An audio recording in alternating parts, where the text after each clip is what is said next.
Hello दोस्तों। Excel में formula लिखते वक्त एक छोटी सी गलती आपका पूरा आंसर गलत कर सकती है। इसीलिए आज हम सीखेंगे एक्सेल का फॉर्मूला रूल, जिसे हम बोर्ड मास या ऑर्डर ऑफ ऑपरेशन कहते हैं। और इसमें ब्रैकेट का रोल सबसे पहले आता है। तो चलिए इसको स्टार्ट करते हैं। सबसे पहले बात करते हैं बोर्ड मास की।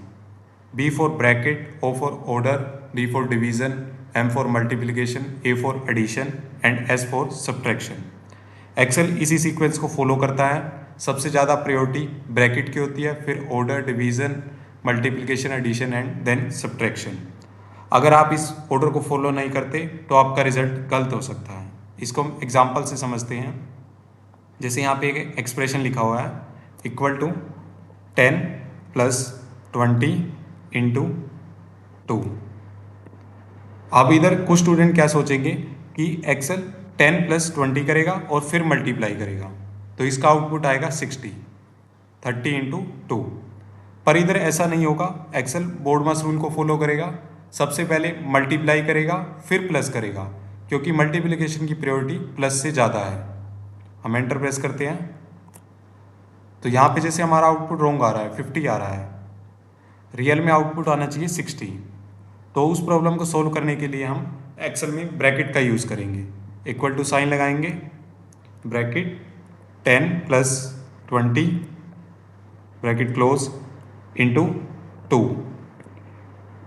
इस केस में क्या होगा, एक्सेल सबसे पहले ब्रैकेट को सोल्व करेगा, क्योंकि ब्रैकेट की प्रायोरिटी सबसे ज़्यादा है, और फिर वो मल्टीप्लाई करेगा। तो हमारा आउटपुट करेक्ट आएगा। इसमें आउटपुट आएगा 60। और इसको हम सेकंड एग्जांपल से भी समझ सकते हैं। जैसे हम सेल में टाइप करते हैं, equal to bracket start 100 minus 20 bracket close into divide by 4। तो इसमें क्या होगा, एक्सेल सबसे पहले ब्रैकेट को सोल्व करेगा। 100 माइनस 20 80 डिवाइड बाय 4, तो आउटपुट आएगा 20, जो कि करेक्ट है।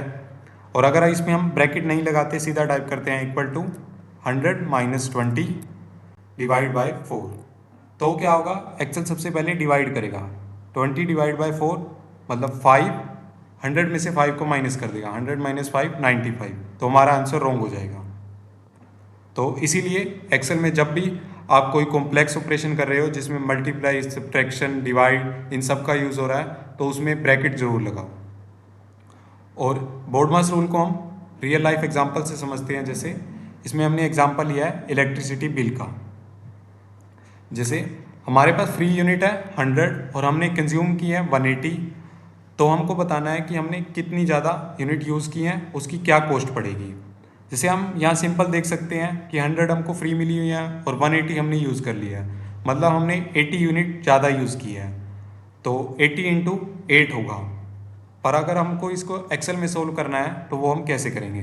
जैसे हम सिंपल सोल्व करके देखते हैं। जैसे इक्वल टू लगाते हैं और उसके बाद 180 को सिलेक्ट करते हैं, माइनस 100 को सिलेक्ट करते हैं और मल्टीप्लाई बाय 8 करते हैं।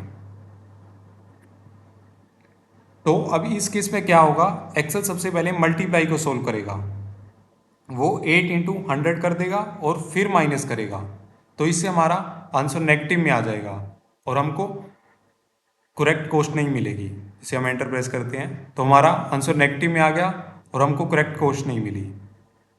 तो इस प्रॉब्लम को सही करने के लिए हम ब्रैकेट का यूज़ करेंगे। इक्वल टू लगाएंगे, सबसे पहले ब्रैकेट स्टार्ट करेंगे।